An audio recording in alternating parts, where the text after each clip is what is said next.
حضرت رابعہ بصری رحمۃ اللہ تعالی علیہا آپ نماز پڑھ رہی تھی تو چور آ گیا آپ کے گھر میں، رابعہ بصری کے گھر میں. ساری رات آپ کے میں ذوق کو تازہ کر کے پھر چلتا ہوں. رابعہ بصری اللہ کی ولیہ تھی. چور آیا نا، پوری رات کوشش کی، کچھ بھی نہیں ملا سوائے مصلی اور لوٹا کے. مصلی کے اوپر نماز پڑھ رہی ہے، لوٹے میں پانی ہے، وہ پڑا ہے وضو کے لیے. اس نے کہا یار پوری رات محنت کی ہے، کچھ بھی نہیں ملا.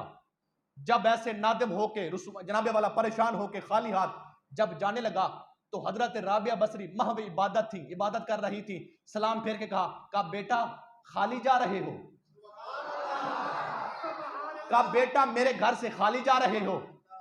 اب وہ بڑا شرمندہ ہوا کہ آپ نے مجھے دیکھ لیا ہے. تو اس نے کہا جی جا رہا ہوں.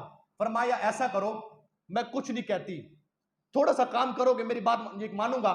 کہا یہ جو لوٹا ہے نا، جو پانی ہے، اس کے ساتھ وضو کرو. وضو ہو گیا. کہا یہ مصلی پڑا ہے، میرے کہنے پہ پڑھ لو، میرے کہنے پہ اللہ کے لیے 2 رکعت نماز نفل پڑھ لو. اللہ اکبر. جب چور نے وضو کیا، نفل پڑھی، جب نفل پڑھی نا سجدے میں گیا. رابعہ بصری اللہ کی بارگاہ میں دعا کرتی ہے. وہ نماز پڑھ رہا ہے، توجہ کے ساتھ سنیے، وہ نماز پڑھ رہا ہے، آپ دعا کر رہی ہے. چور نماز پڑھتا ہے، آپ دعا کرتی ہیں. عرض کرتی ہے مالک یہ میرے گھر میں آیا تھا، میرا گھر تو خالی تھا، اب یہ تیرے گھر آیا ہے، تیرا گھر تو خالی نہیں ہے. بولیے بولیے پیار کے ساتھ سبحان اللہ.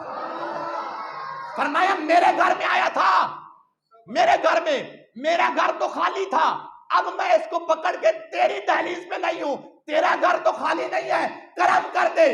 جب دعا ختم ہوئی رابعہ بصری کیا دیکھتی گیا، وہ اللہ کا ولی بن چکا تھا.